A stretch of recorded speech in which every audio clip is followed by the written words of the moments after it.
नमस्कार। कार्यक्रम सूक्ष्म दृष्टिमा यहाँहरूलाई स्वागत छ। म नारायण तिमल सेना। मङ्सिर 4 जति नजिकै छ, दलहरूको रस्साकस्सी पनि त्यतिकै नजिकै छ। दलहरूले विशेष गरेर समानुपातिक तर्फका उम्मेदवारहरूको बन्द सूची विशेष गरेर बन्द सूची बुझाइसकेका छन् निर्वाचन आयोगमा र कसलाई राखे, कस्ता व्यक्तिलाई राखे, कस्ता व्यक्ति पुरानै अनुहार दोहोरिएका छन् अथवा नयाँ अनुहार आएका छन्, यो पछिको विषय छ। र विशेष गरेर अहिलेसम्म हामीलाई जानकारी प्राप्त भएअनुसार अहिलेसम्म लगभग 48वटा दलहरूले समानुपातिक उम्मेदवारको बन्द सूची पेश गरेका छन् निर्वाचन आयोगमा। अब यो बन्द सूचीको छाँटकाँट हुनेछ। विभिन्न समयमा विभिन्न कार्यक्रमहरू निर्वाचन आयोगले सार्वजनिक गरेको छ।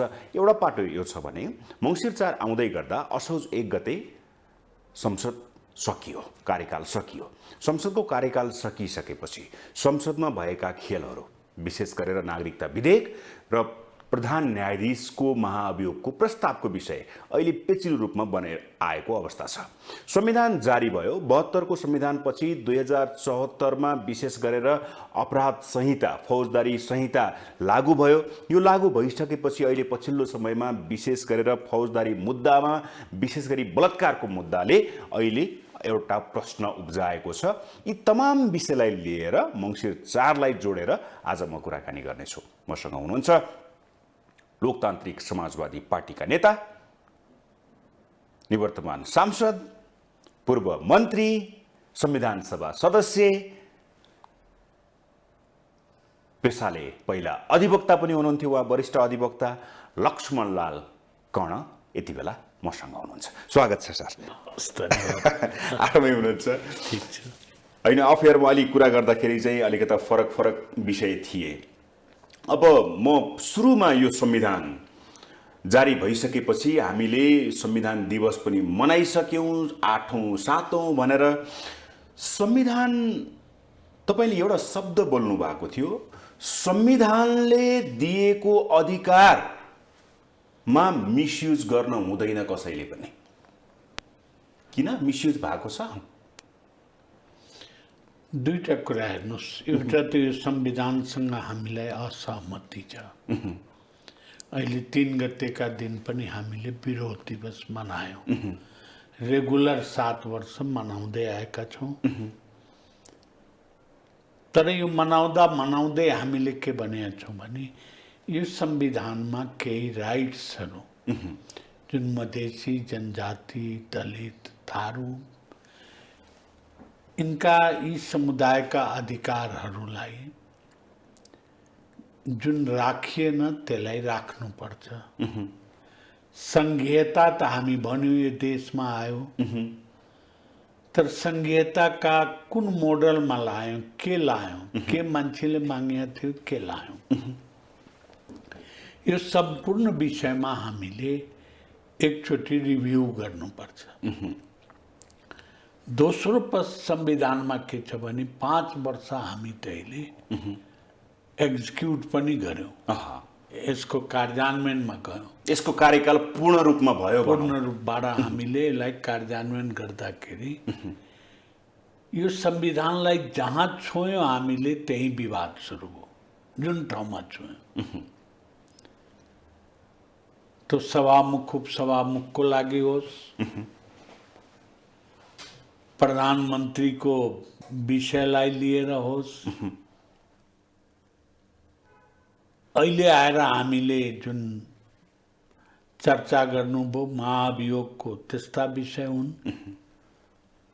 नागरिकता विधेयक प्रमाणीकरणको सबै ठाउँमा हामीले असमञ्जस फिल गर्यौँ।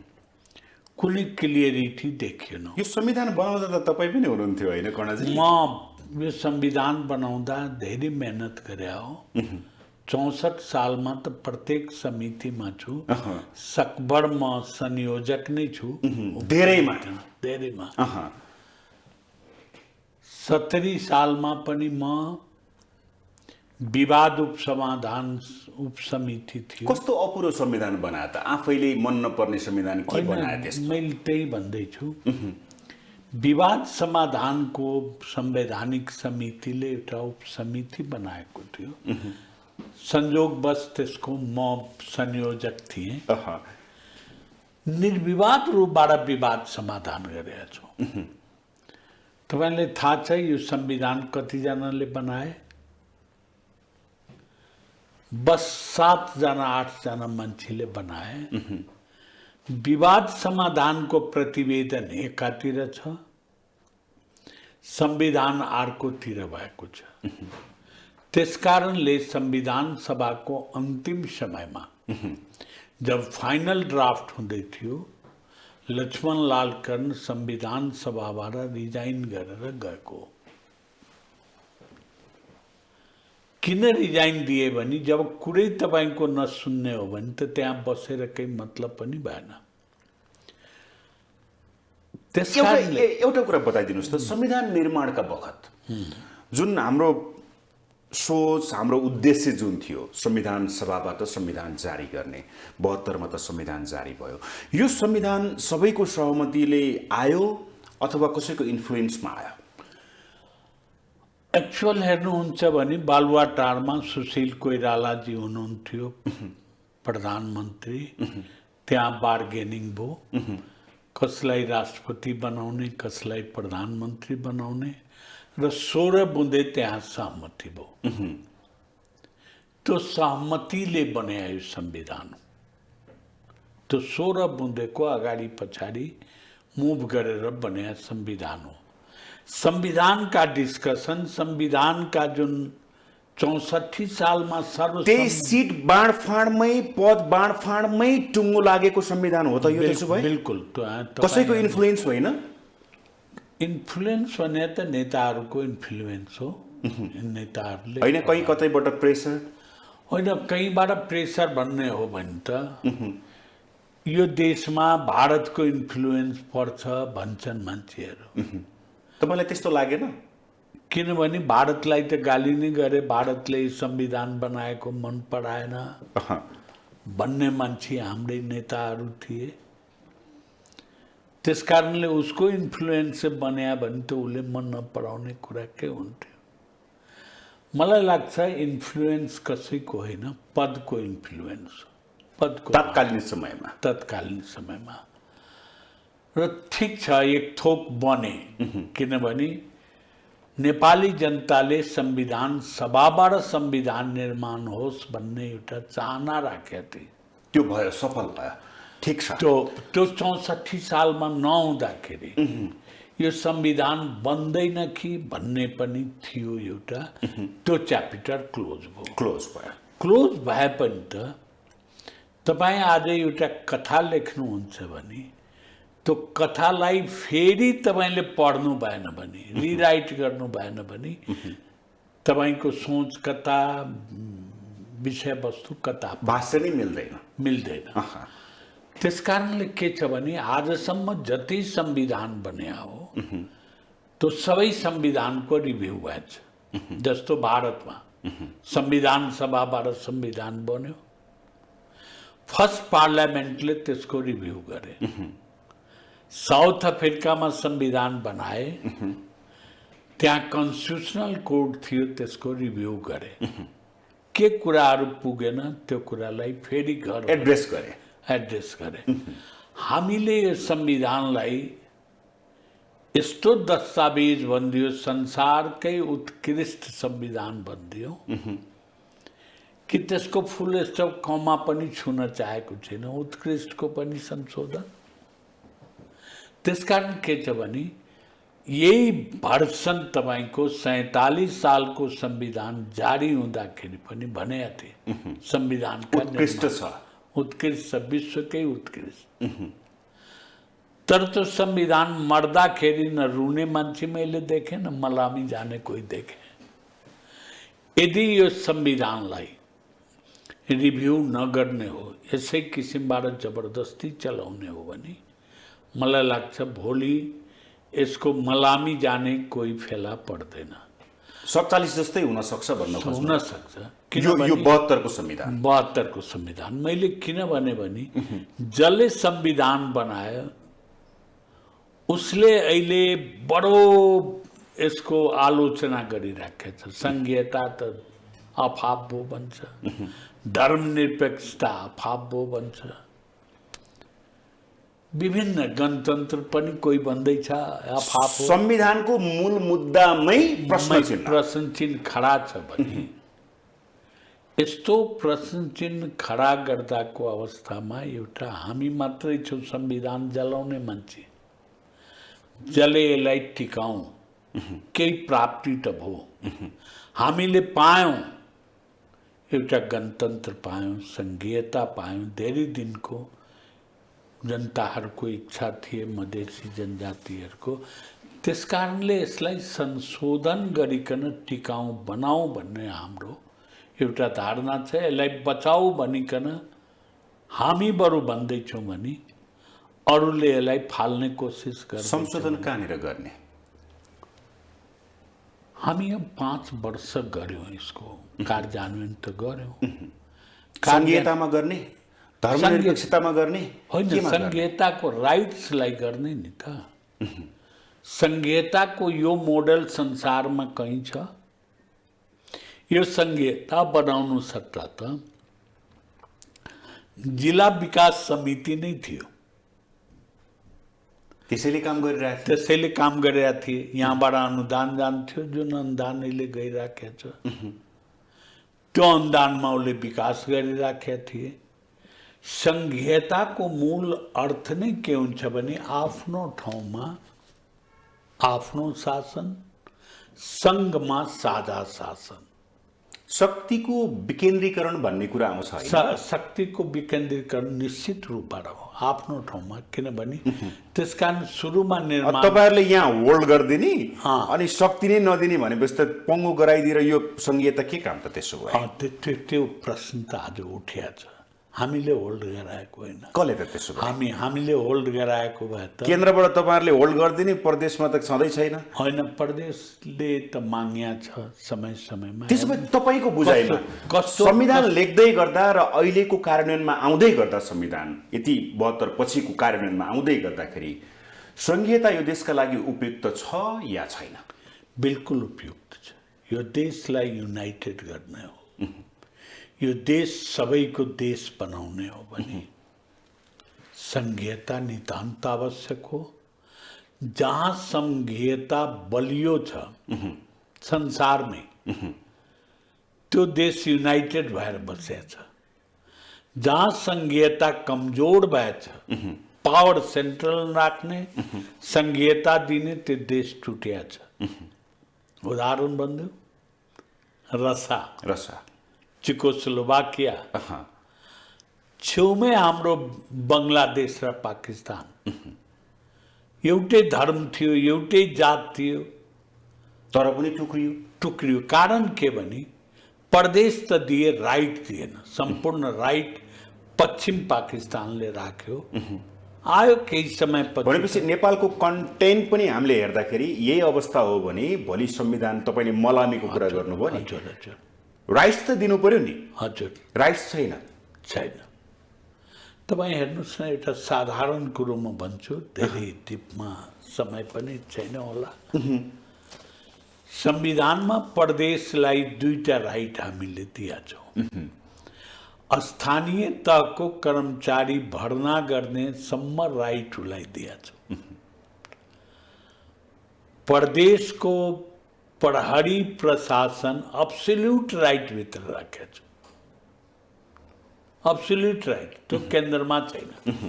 केन्द्रमा सशस्त्र सेना छ, प्रहरी भयो त प्रदेशको।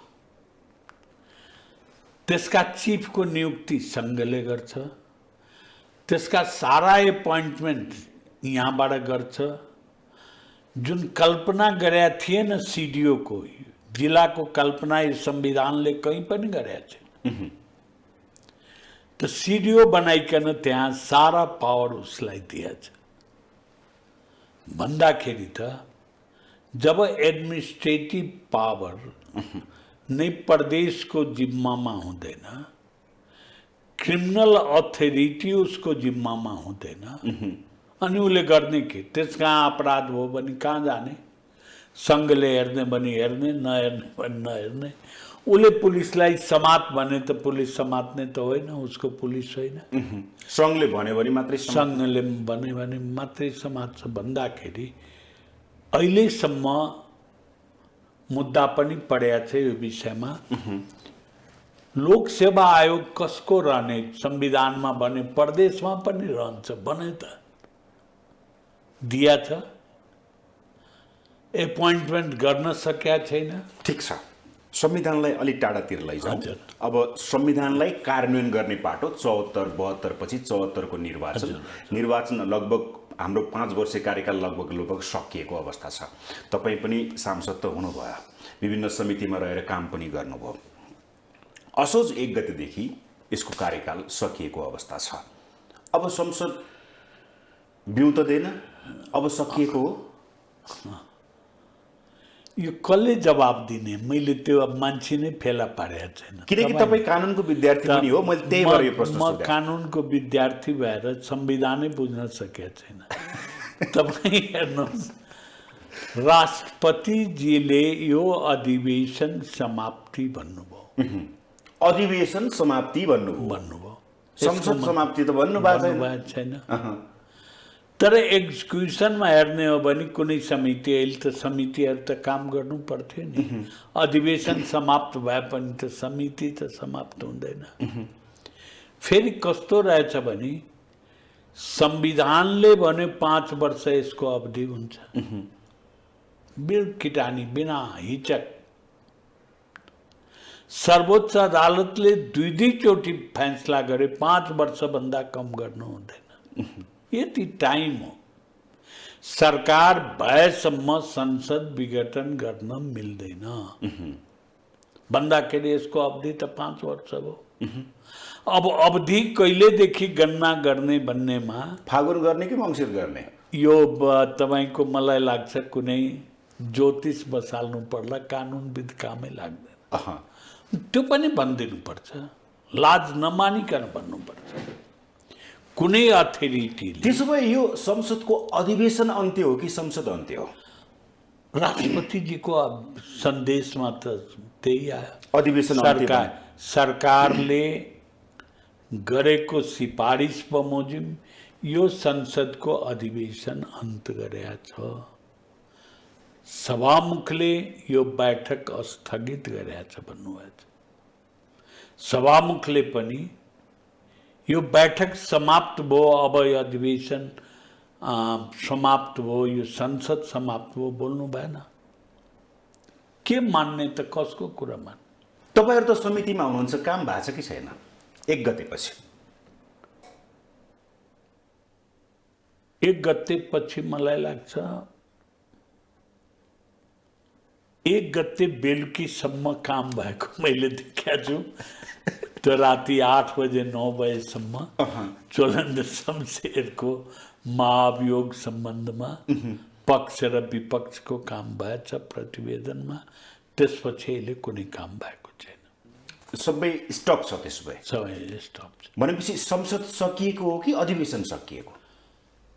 मैले भन्ने कि कसले भन्दिने? मैले भन्दाखेरि मान्ने हो कसैले? यदि हो भने त लाज नमानिकन भन्नु पर्यो। यसको व्याख्या लिएर आए यो संसद फागुन 20 गतेसम्म रहन्छ भन्ने त कानुनै संशोधन भएर आयो नि। यहाँ यति हल्ला मचाइयो, तपाईँहरूले नै हल्ला मचाउनु भयो, म पार्टिकुलर तपाईँलाई भन्दिनँ। त्यही हल्ला मचिएको भएर यो प्रश्न गर्दैछु मैले। पत्रकारहरूले यति चुनावमा पनि लड्न जाने, तलब पनि पाउने, भत्ता पनि पाउने। मैले त्यो दिन के भनेको थिएँ भने यो संविधान बनाउँदाखेरि हामीले धेरै दुःख भोग्यौँ, संसद नहुँदाको दुःख भोग्यौँ हामीले। त्यसकारण यसको हामीले बीचमा संसदको अन्तको कल्पना गरेनौँ। हामी कार्यकाल 5 वर्षै राख्यौँ र त्यसमा लेख्यौँ यो विघटन हुँदैन जबसम्म सरकार यसले दिन सक्छ। यति मजबुत बनाए भने तलब भत्तासँग कसैलाई दिक्कत रहेछ भने ठिक हो, काम हुँदैन भने तलब भत्ता दिनु हुँदैन।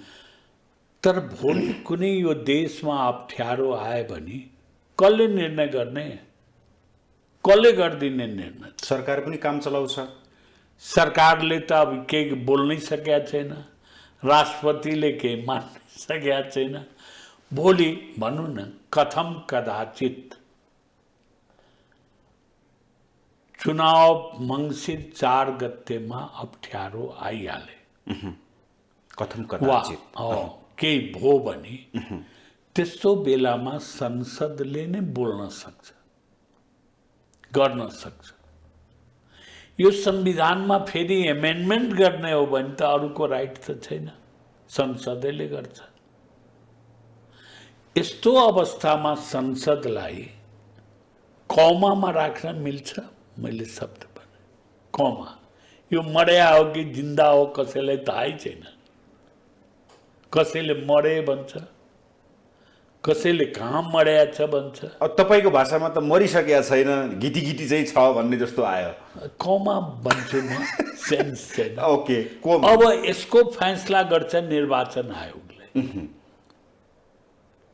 उसले चिठी पठाउँछ, एउटा नासुले चिठी पठाउँछ सभामुखलाई कि नोमिनेसन दायर भएको दिनदेखि समाप्त हुन्छ। यो सालमा यस्तो भएको थियो, यो सालमा एवं जुन सालमा संविधान बनेको थिएन त्यो सालको नजिर फेरि लाग्छ। त्यसलाई पनि होइन भन्ने कोही कसैको क्षमता छैन। किन अध्ययन नगरेर, संविधानको अध्ययन नगरेर? संविधानको अध्ययन सबैले गरेका छन्, मोटामोटी त सबैले गरेका छन्, तर बोल्न अप्ठ्यारो मान्छन्। किन त त्यसो भए? आफ्नो आफ्नो स्वार्थ छ। किन पोलिटिकल पार्टीमा जबसम्म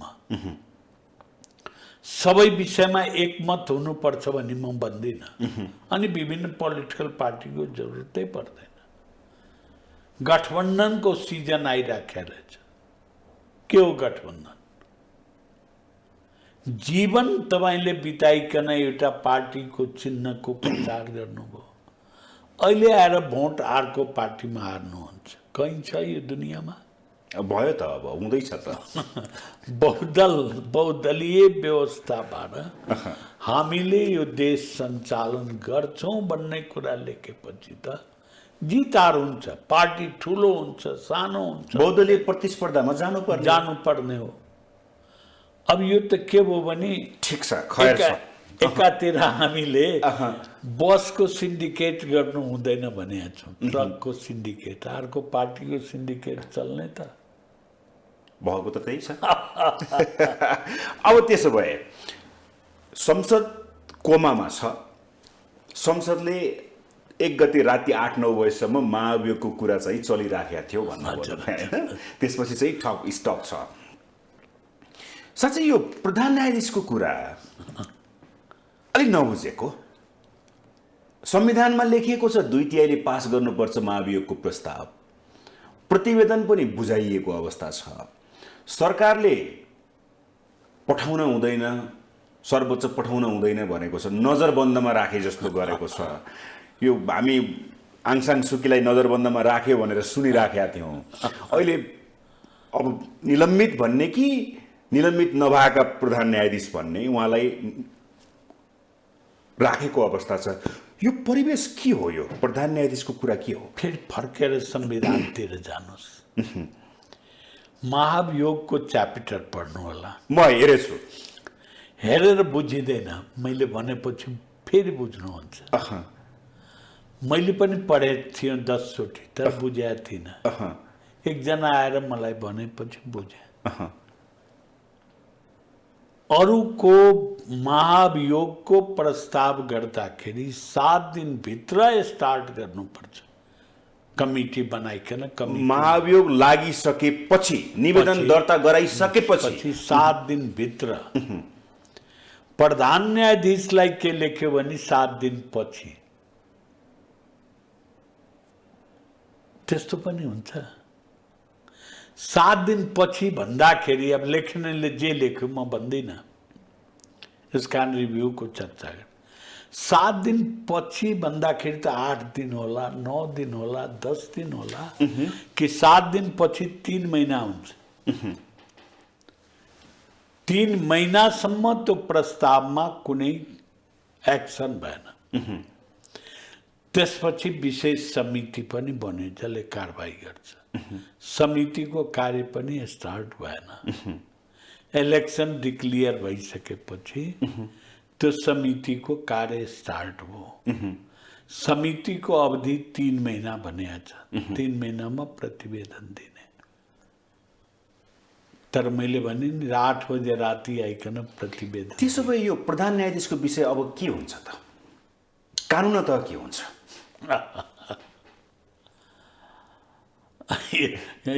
नेपालको कानुन देवले होइन, बनाउने त तपाईँहरू हो। मैले त्यही भएर यो प्रश्न सोधिरहेँ। अनि ठिक हो तपाईँको। हेर्नुहोस् त, यस्तो पनि हुन्छ, उहाँमाथि महाभियोगको प्रस्ताव बहुमतले समितिले पास गरेछ। संसदमा पेश भइसक्यो। संसद भन्दाखेरि सचिवालयमा 8 बजे राति त थिएन। सचिवालयमा पेश भयो। त्यसको विपक्षमा केही छन्, राम्रै मत छ। उसले के भन्छ भने अहिले टाइम थियो समितिको, बुझ्नु पर्ने जति प्रमाण हो सबै बुझिएन। नबुझिकन अभियोग लगाउनु हुँदैन भने फरक मत पनि छ। अच्छा, अब यो अवस्थामा प्रधान न्यायाधीशले के भन्नुभयो भने म माथि महाभियोग त पारित भएको छैन। पारितको कुरा लाउनु, इन्ड हुने कुरा त पारितवाला हो। किन उहाँलाई थाहा छ मेरो लागि एउटा पार्टी तयार छ, त्यो पार्टी नगइकन 2/3 पुग्दैन। क्लियर छ उहाँलाई? उहाँ क्लियर छ। संविधानमा 2/3 मेजोरिटी आवश्यक छ।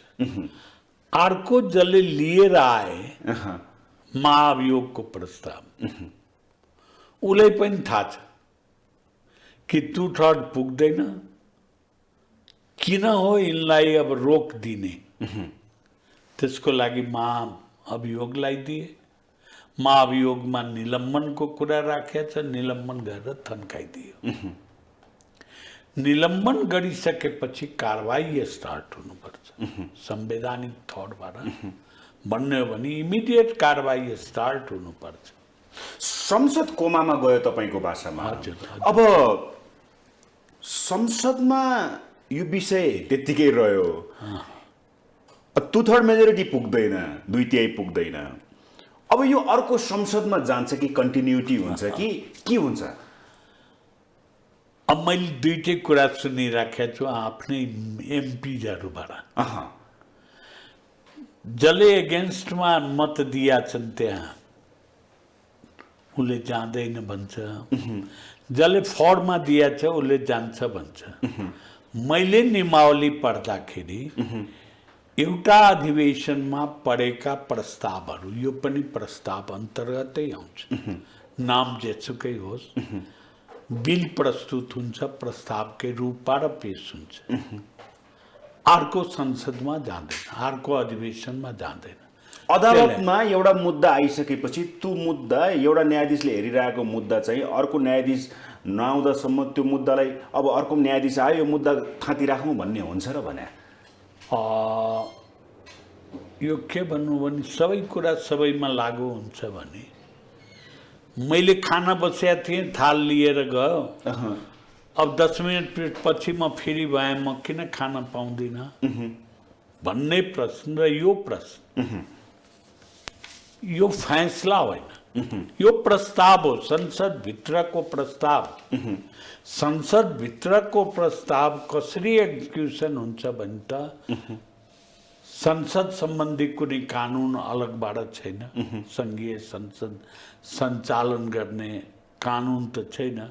कानुन भने त्यही हो, प्रतिनिधि सभा नियमावली राष्ट्रिय सभा नियमावली चल्ने त त्यसैबाट हो, त्यसैबाट व्यवस्थापिका चल्ने त त्यसैबाट हो। त्यसैबाट अब त्यसो भए त्यसले के भन्छ भने एउटा अधिवेशनको प्रस्ताव अर्कोमा जाँदैन। भन्नुको अर्थ चोलेन्द्र शमशेर राणाको महाभियोग प्रस्ताव त्यो गए पनि के हुन्छ भने फेरि फ्रेस रूपबाट लाउनुपर्छ, फेरि सुरुवातदेखि सुरुवातदेखि नै आउनु पर्यो नि। जति तयार भएछ त्यसलाई परिमार्जन गर्नु। अब 1 गतेसम्म त्यत्रो आफ्नो उहरू राखेको, आफ्ना कुराहरू राखेको, आरोपहरू लगाएको प्रधान न्यायाधीशले लगाएको, निलम्बित प्रधान न्यायाधीशले, अनि निर्णय पनि नहुनु अनि भोलिपल्टदेखि राणा चाहिँ अदालत जान खोज्नु, सरकारले नजरबन्दमा पार्नु, यो के हो? यो तपाईँ हेर्नुहोस् न, मैले त्यो समिति पनि बुझेको थिइनँ। धेरै समिति हो। अब समिति तपाईँको अनुसन्धान समिति हो। त अभियोग लागेर आयो, अभियोग लागेर आइसकेपछि अभियोगभित्रका कुराहरू प्रश्न र जवाब लिनुपर्छ। त्यसलाई आधार मानेर प्रश्न बनाइयो, बनाएर जवाब त्यसैभित्र लिनुपर्छ। मलाई अहिले एउटा मर्डर केस लाग्यो भने तिमीले मार्या हो कि होइन भन्ने त फर्स्ट प्रश्न हुन्छ। मैले मार्या हो कि होइन भन्ने जवाब दिने कि मैले 3 दिनसम्म खाली भाषण दिइराख्ने? कस्तो हो इन्भेस्टिगेसन समिति? त्यहाँ हेर्नुहोस्, त्यहाँ अरूलाई गाली गर्न बोलाएको हो त। उहाँले जे मनमा लागे त्यसलाई अभियोग, नयाँ अभियोग लगाउनु भएछ। फेरि के गर्यो भने समितिले जसलाई अभियोग लगाउनु भयो त्यसलाई बुझ्ने पनि सुरु गरे। आरोप प्रत्यारोप भनौँ न। आरोप प्रत्यारोप होइन, आरोपित व्यक्ति अभियोग पत्र एउटै हुन्छ। अर्को अभियोग पत्र कि लाउनु पर्छ, तपाईँले भन्दैमा त्यसैबाट सुरु हुनु होइन, साक्षीको रूपमा बुझ्न सकिन्छ। तर हेर्नु, सारा बारका वकिलहरूलाई बोलाइए, पुराना प्रधान न्यायाधीशहरूलाई बोलाइए, सर्वोच्चका वर्तमान होइन, त्यो रमिता त देखियो, त्यो रमिता त देखियो। अब प्रधान न्यायाधीश, हजुर, निलम्बित प्रधान न्यायाधीश सर्वोच्च जान पाउँछन् कि पाउँदैनन्? के हुन्छ परिस्थिति? कि यतिकै सकिन्छ अथवा उहाँको कार्यकाल सकिएर अवकाश लिनुहुन्छ? के हुन्छ एकदम तपाईँले देखेको? तपाईँले हेर्नुहोस्, कुनै पनि राज्य हुन्छ नि, सरकारलाई नै राज्य भन्छ, बडा क्रुएल हुन्छ। यो सरकार हामीले सोचे जस्तै हुँदैन, धेरै क्रुएल हुन्छ। यही काण्डमा हेर्नुहोस् त, नजरबन्द गर्नुपर्ने कुनै जरुरी छ?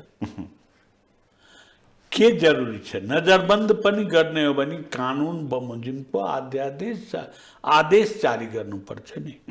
कानुनमा त नजरबन्द गर्ने पनि कानुन हुनुपर्छ। तर तपाईँले नजरबन्द भन्नुभयो भने अब नजरबन्द पनि मैले के भन्ने, किनभने नजरबन्दको कुनै आदेशै देखिनँ। यहाँसम्म सुने कि तपाईँहरू मार्फत सुनिराखेको छु, उहाँको त सबै खोसिसके होइन, सुरक्षा गाडी सबै खोसिसक्यो। त्यो कर्णको कवच कमण्डल सबै झिक्दिया थिए नि, सबै झिक्दियो। सेम त्यस्तै स्थिति छ। अब सबै झिकिसकेपछि कहाँ जानुहुन्छ उहाँ? कहाँ जाने, कसरी जाने, कसले लग्ने? त्यहाँ फेरि बाढ खडा छ गेटमा, त्यो सम्भावना छैन त्यसो र मैले देखिनँ। ओके, किनभने त्यो कन्फ्रन्टेसन बाहेक केही हुँदैन। अब अर्को विषय छ, संसद सँगसँगै नागरिकताको विषय। हजुर, तपाईँले भन्नुभएको थियो नागरिकता विधेयक पास गर्ने बेलामा यसलाई यस्तो नलम्ब्याउँ, यो फास्ट ट्र्याकबाट जाउँ। फास्ट ट्र्याकबाट पनि जानुभयो, राष्ट्रपतिले फिर्ता पठाइदिनु हो। तपाईँहरूले फेरि फास्ट ट्र्याक गर्नुभयो प्रतिनिधि सभामा, राष्ट्रिय सभामा अलिकति छलफल गर्नुभयो, भदौ 20 गते फेरि पठाउनु भयो। आज अन्तिम दिन प्रमाणीकरणका लागि भनेर भनिन्छ, 15 दिनको म्यादको। के हुन्छ, यो प्रमाणीकरण हुन्छ? म राष्ट्रपतिको एडभाइजर पनि भइन राष्ट्रपति कार्यालयमा एकचोटि अहिले भर्खरै यसै नागरिकता विषयमा बोलाउँदाखेरि म गएँ। के भन्नुभयो राष्ट्रपतिले? मैले उहाँलाई के भने मैले प्रश्न पनि त्यहाँ प्रश्न उठाएँ। जुन अहिले बिल आएको छ त्यसैमा अध्यादेश आएको थियो, जसलाई राति 12 बजे तपाईँले नै ओके गर्नुभएको थियो। त्यसमा थप विषय के हो भने त्यो एनआरएनलाई दिने नागरिकता गृह मन्त्रालयबाट दिने भन्ने त्यहाँ थियो। त्यसको अधिकार उसले प्रतियोजित गर्न सक्छ, अन्य सिडिओबाट पनि दिन सक्छ। योदेखि बाहेक त केही पनि आएको छैन। आज 63 सालमा जन्मसिद्ध नागरिकता पाए, 64 सम्म पनि पायो होला, 1,90,000ले पाए भने त्यस वखत बालिग भएका छोराहरू पनि पाए, छोराछोरी सबैले पाए। नाबालिगले के गरेका थियो उनले पाएन, किनभने कानुन रहेछ 16 वर्षपछि मात्रै पाउने। 16 वर्ष पुगे त्यसमा पाइएन, के व्याख्या भइदियो, त्यो व्याख्या सबैमा भन्दैन। अब त्यसलाई कानुन अनुरूपमा दिने भन्ने आएको। अहिले कोही 7 लाख भन्छ, कोही 8 लाख भन्छ। यस्ता व्यक्तिहरू सम्पूर्ण देशमै छन्। त मैले के भने तपाईँले प्रमाणितकरण यसको गरिदिनुपर्छ, किनभने 7 लाख व्यक्ति राज्यविहीन हुनु, रोएर बस्नु। तपाईँ राज्यको अभिभावक, संविधानको अभिभावक, यो आँसु पुछ्ने काम गरिदिनुहोस्। के भन्नुभयो राष्ट्रपतिले? राष्ट्रपतिले नाइ भन्नु भएन त्यहाँ सबैमा। अन्य कुराहरू आफ्नो भन्नुभयो। मैले पठाएँ त त्यसलाई छलफल गर्नु पर्थ्यो। सन्देश 15 सन्देश त्यो पनि गरिएन। र मलाई दुःख लागेको के हो भने संसदमा छलफल हुनुभन्दा अगाडि 5 पार्टीले फिर्ता गर्यो, जस्तो आएछ त्यस्तै पठाइदियो। संसदको राइट त्यहाँ पढ्यो। मलाई चित्त त्यहाँ दुख्या हो। मैले भने यो झगडा तपाईँको र गठबन्धनको होला, चित्त दुख्यो होला, स्वाभाविक पनि हो। तर त्यो 7 लाख व्यक्तिले के गरे त? उनीहरूले त कुनै अपराध गरे होइन। यो देशमा जन्मे त्यही न अपराध हो। ठिक छ भन्नुभयो। ठिक छ भन्दै आज अन्तिम दिन हो। 12 बजेसम्म छ। 12 बजेसम्म आजको दिन छ। के होला? कानुन त हेर्दाखेरि चाहिँ राष्ट्रपतिले संविधान त हेर्ने हो भने संविधानले के भन्छ भने एकचोटि फिर्ता पठाउने उहाँलाई राइट छ। अर्कोचोटि गए भने गर्नु पर्ने हो भन्छ। यदि गर्नु भएन भने अब त्यो कुरा त भन्दैन, किनभने संविधानले भन्दैन त्यो कुरा। त्यो किन भन्दैन भने संविधानले एउटा अथोरिटी ले संविधानै मान्दैन भने कल्पना गरेन त्यो बेला। अब त्यहाँ महाभियोग जाने हो भने फेरि छैन, संसद छैन, गाउँमा छ। कसले लाउने, कसले गर्ने? त्यो मान्छेहरू रोए नै छ। भनेपछि के हुन्छ त? यो एकदम स्पष्ट रूपमा बताइदिनुहोस् न। तपाईँले भेट्दाखेरि राष्ट्रपतिको मनाशय र अहिले जुन पछिल्लो समयमा अब हुन्छ कि मैले उहाँको मनसा लिबरल नै देखेका थिएँ। म गर्दिनँ कुनै किसिमबाट भन्नु भएको थिएन। त्यसकारण म आशामा नै बाँचिराखेको थिएँ आजसम्म। अब त्यो आशाको अन्तिम समयमा पनि पुगेँ। अब डेमोक्रेसीमा विरोध गर्नु बाहेक त अन्य बाटो हुँदैन। के गर्ने? डेमोक्रेसीले तपाईँ दिएको अधिकार पनि प्रयोग गर्न नदिने हो भने त्यसका विरोध गर्ने बाहेक कुनै राइट हुँदैन। जनतासँग भएको राइट त्यही। अब संविधानले तपाईँहरूले लेखेको संविधानले भन्छ धारा 113 को 4 ले भन्छ रिटर्न आयो, रिटर्न आएर छलफल भएर फेरि गयो भने त्यसलाई चाहिँ प्रमाणीकरण गर्नुको विकल्प रहँदैन राष्ट्रपतिसँग भनेर भन्नुभएको छ। बिल्कुल लेख्नु भएको छ, त्यसलाई ऐन बन्छ पनि भन्नुभएको छ 5 मा फेरि। अब त्यो भन्दा भन्दै राष्ट्रपतिले संविधान त काम गर्नुहुन्छ कि संविधान विपरीत काम गर्नुहुन्छ? यो देशमा कसले संविधान त काम गरेको छ त्यो बताउनु। मैले अघिदेखि संविधान सर्वोच्च अदालतले संविधान बमोजिम काम गरेको छ।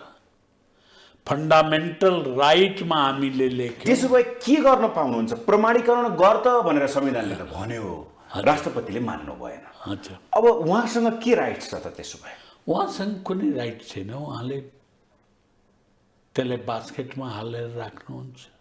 उहाँ पाउनुहुन्छ त्यो राख्नलाई? संविधानले कसले मान्या छ फेरि जो उहाँले मानिदिनु पर्छ म भनौँ? सर्वोच्च अदालतले मान्दैन, यो निर्वाचन आयोगले संविधान मान्दैन, संसदको अवस्था त्यही पुगिराखेको रहेछ। अब कसलाई गाली गर्ने? राष्ट्रपतिले पनि मानेन, संविधानै मानेन। जसलाई संविधानको संरक्षक बन्यो, संविधानमा व्याख्याता सर्वोच्च अदालत, संरक्षक राष्ट्रपति, त्यसले म मान्दिनँ भन्छ भने त सिद्धियो नि। उहाँसँग त्यो विकल्प पनि छ, म मान्दिनँ भन्न पाउने विकल्प छ। यो प्रत्येक व्यक्तिसँग हुन्छ। विकल्प संवैधानिक विकल्प होइन, व्यक्तिगत विकल्प त प्रत्येक व्यक्तिसँग हुन्छ। तर कानुनविदहरू भन्छन् नि सर, प्रमाणीकरणको विकल्पै छैन राष्ट्रपति। छैन, तर म गर्दिनँ। के गर्नुहुन्छ? व्यक्तिगत त होला नि, म गर्दिनँ। त्यसकारण यो संविधान आफैमा, मैले अघि भनेको थिएँ तपाईँलाई, यो यस्तै मर्दै जाने हो भने त को मलामी जाला, को रुने होला भन्ने पनि प्रश्न आइराखेको रहेछ। कसले मान्ने त? राष्ट्रपतिले नमान्ने, सर्वोच्चले नमान्ने, एक्जिक्युटिभले नमान्ने, संसदले नमान्ने, निर्वाचन आयोगले नमान्ने भने मान्ने कसले? त्यसमा केही मेसेज छ नागरिकताको विषयमा? तपाईँको केही मेसेज छ? त्यस्तो मेसेज आयो भने त ठुला पार्टीलाई आउँछ, मलाई त के आउँछ? होइन, राष्ट्रपतिलाई तपाईँको कुनै मेसेज छ? अघि भन्नुभयो नि 7-8 लाख जना नेपाली नागरिकता विहीन भएर बस्नु परेको अवस्था छ, राज्यविहीन छ। राज्यविहीन भएर केही मेसेज छ? मसँग राष्ट्रपति कार्यालयको कुनै मेसेज छैन। लाई मेसेज छ? लाई त हाम्रो पार्टीले दिइसक्यो मेसेज अस्ति नै, गर्नुहोस् भनेर। गर्नुहोस्, गर्नु भएन भने हामी विरोधमा जान्छौँ। विरोध भने कस्तो हो?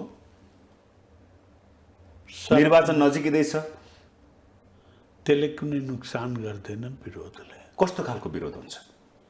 विरोध हामी सडकमा जान्छौँ, हामी शान्तिपूर्ण विरोध। अब निर्वाचनमा जानुहुन्छ कि सडकमा जानुहुन्छ?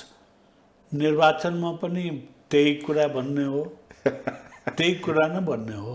यो देशमा राष्ट्रपतिले नै रोकेको जस्तो लाग्छ कि त्यसमा अन्य तत्त्व पनि छ? अब पछाडिको तत्त्व मैले देखेको छैन, तर तत्त्वै नभइकन त के होला? एक्लै राष्ट्रपतिले किन रोक्नु भयो होला? केही न केही तत्त्व त अवश्य होला, त्यसैले रोकियो।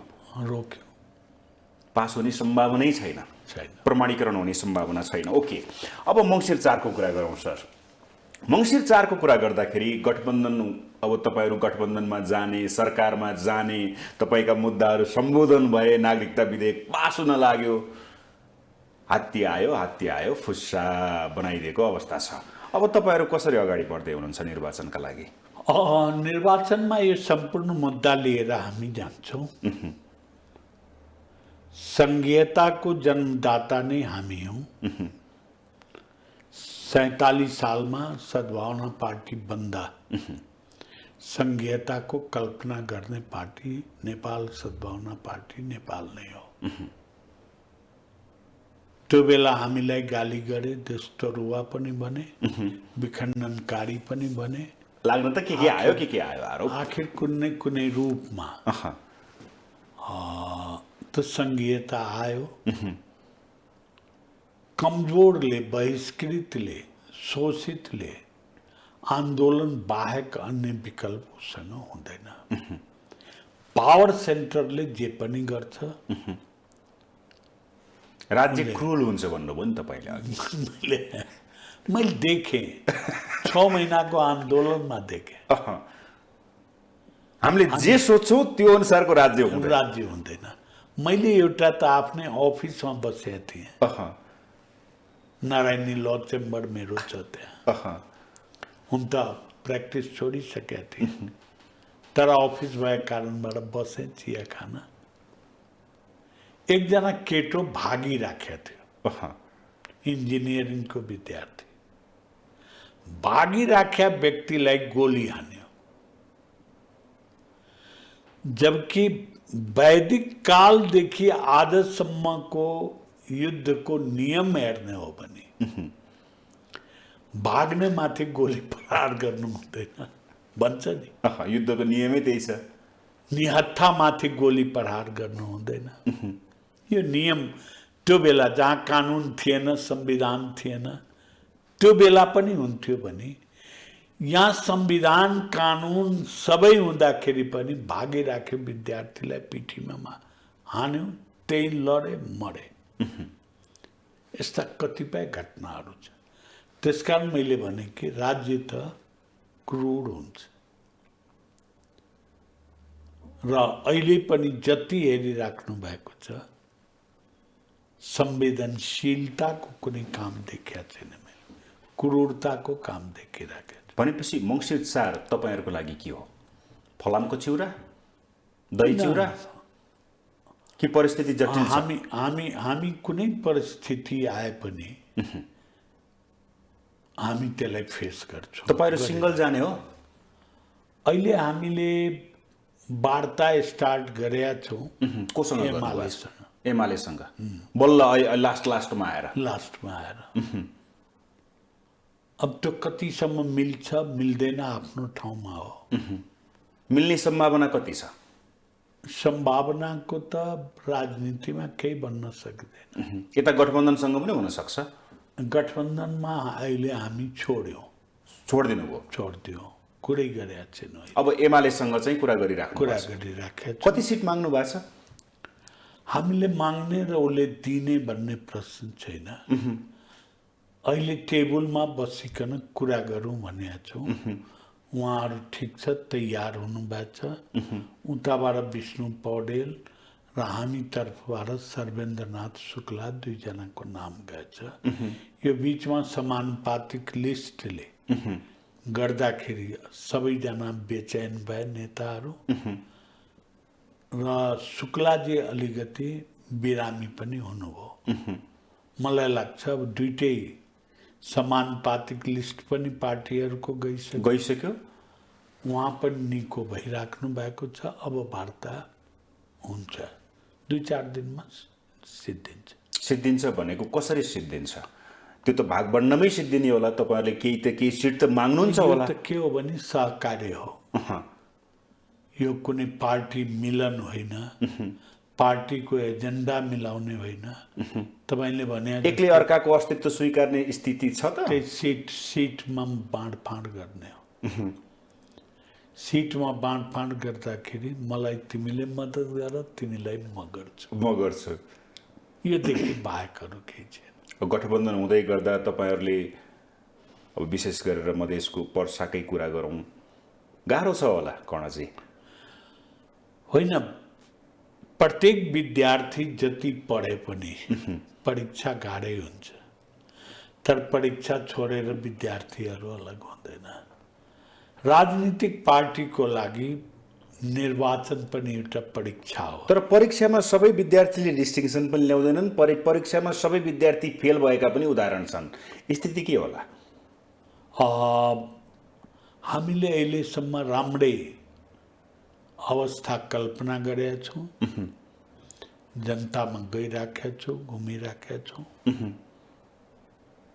परिणाम त आएपछि थाहा होला, राम्रै होला भन्ने मलाई लागिराखेको छ। अब त्यसो भए अन्त्यमा हामी प्रधान न्यायाधीशको कुरा पनि गऱ्यौँ, हामी नागरिकताको कुरा पनि गऱ्यौँ, कोमामा छ संसदको कुरा पनि गऱ्यौँ, संसदको कुरा पनि गऱ्यौँ, मङ्सिर 4 को निर्वाचन पनि गऱ्यौँ। अब तपाईँहरूले अन्तिममा मेरो एउटा प्रश्न, लक्ष्मणलाल कर्ण यतिका राजनीति, नेपाल सद्भावना पार्टी, राष्ट्रिय जनता पार्टी, जनता समाजवादी पार्टी हुँदै लोसपामा आउँदाखेरि वास्तवमा यो राजनीति भन्ने चिज अपर्चुनिस्टिक मान्छेहरूले मात्रै प्रयोग गर्न जानेका हुने रहेछन् कि साँच्चैकै सेवामा लागेका मान्छेले पनि यसलाई प्रयोग गर्न जानेका हुने अझ रहेछन्? मेरो राजनीतिक जीवनमा एउटा कुरा छोडिदिनु हो, सद्भावना परिषद निर्माण हुँदाखेरि त्यो बेलाको त्यो बेलादेखि म लागिराखेको छु। पार्टी त 47 सालमा आएर अपर्चुनिटीको लागि मलाई यसमा लागेको होइन, एउटा उद्देश्यको लागि लागेको थिएँ। मेरो उद्देश्य थियो यो देशमा जुन शोषण, बहिष्करण, उपेक्षा जुन रहेछ केही समुदायमाथि यो पूर्ण होस्। म अपर्चुनिटी भन्नु हो भने राम्रो अपर्चुनिटीमा थिएँ। मलाई जुन ठाउँमा आज देखिराख्नु भएको छ यो राजनीतिले मलाई दिया होइन, मेरो विगतको प्रोफेसनले दिया हो। मैले प्रोफेसनले नै सबै काम गरेँ, घर बनाए, जमिन किने, काठमाडौँमा घर बनाए, वीरगन्जमा घर बनाए। राजनीतिमा आएर त होइन, राजनीतिमा त म 40 सालमा पार्ट टाइम लागेको थिएँ। पार्ट टाइम 40 सालदेखि राजनीतिमा लागेको मान्छे लागेको। प्रोफेसनलले नै यति गराइदियो त तपाईँलाई? मलाई प्रोफेसनले सबै कुरो पाएँ र अहिले पनि मेरो घरमा जानुभयो भने राजनीतिको नाम सुनेपछि मेरो फ्यामिलीले गाली गर्छ। यो बिहा परिवारले गाली गर्छन् तर चाहिँ लक्ष्मणलाल कर्ण चाहिँ अपर्चुनिस्टिक हो भन्छन् कि? लक्ष्मणलाल कर्णले अपर्चुनिस्टिक कसैले भन्दैन, किन त्यो कामै गरिनँ मैले किन गरिनँ भने मैले 30 वर्ष वकालत गरेँ, 33 सालदेखि 63 सालसम्म। त्यस कारणले मलाई सबै थोक प्राप्त भयो। तर मेरो 100% म 63 सालमा लागेँ।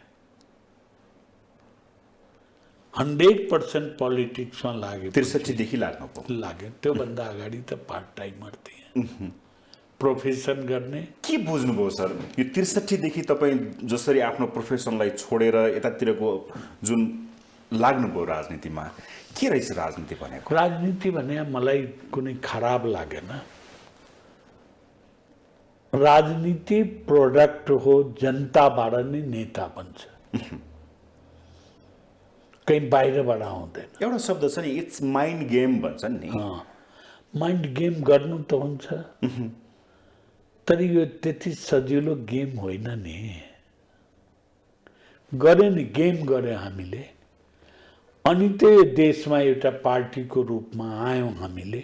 कहिले फुट्यौँ, कहिले जुट्यौँ, कहिले अलग भयो, त्यो अलग प्रश्न होला। एउटा राष्ट्रिय पार्टीको रूपमा त हामी सधैँ एस्टेब्लिस भएर आएका छौँ। तपाईँले हामीले उठाएको प्रश्नलाई त जनताले नरुचाएको भए ठिकै छ, बढी सिट पाएन होला, तर सिट त हामीलाई राष्ट्रिय पार्टी बनोस् भन्ने त दिइ नै राखेको छ नि, निरन्तर रूपबाट दिइराखेको छ। त्यस कारणले राजनीति पनि आवश्यक हुन्छ, तर शुद्ध राजनीति गर्नुपर्छ। राजनीति फर के त जनता, जनताको भलो केमा हुन्छ त्यति मात्रै सोचेर हामी अगाडि बढ्यो भने 64 देखि अहिले आउँदा र 74 पछिको यो 5 वर्षको कार्यकाल, तपाईँले भन्नुभयो कोमामा गइरहेको बेलामा यो 4 वर्ष 5 वर्षको कार्यकाल तपाईँले के अनुभव गर्नुभयो? मैले जनताका लागि काम गरेँ भन्ने अनुभव गर्नुभयो, मैले मेरो गोजी भरेँ भन्ने अनुभव गर्नुभयो, अथवा म केही दिनका लागि मन्त्री भएँ भन्ने अनुभव गर्नुभयो अथवा म पार्टी विभाजनमा केही नेतृत्वदायी भूमिका खेलेँ भन्ने अनुभव गर्नुभयो, के अनुभव गर्नु? म तपाईँको 47 सालदेखि सद्भावना पार्टीको उपाध्यक्ष भएर गजेन्द्र नारायणको लाइफ लङ बस्या हो, पार्ट टाइमबाट भए पनि। त्यस कारणले पदको लागि त मलाई खास जरुरी नै थिएन। पद त मैले पाइ नै राखेको छु पार्टीमा। प्रश्न के छ भने जुन गजेन्द्र नारायण सिंहको उद्देश्य थियो, आज यो संसारबाट जानुभयो, त्यो उद्देश्यमा म केही थप केही गर्छु कि भनेर मैले लागिराखेको हुँ, आज पनि लाग्यो। पूर्ण हुने त लाग्छ, कहिलेकाहीँ पुस्ता दर पुस्ता लड्नुपर्छ, भेड्नुपर्छ, उठाउनुपर्छ, अनि मात्रै हुन्छ। केही परिवर्तन भयो त? परिवर्तन त धेरै भयो नि। सोचेभन्दा बढी भयो।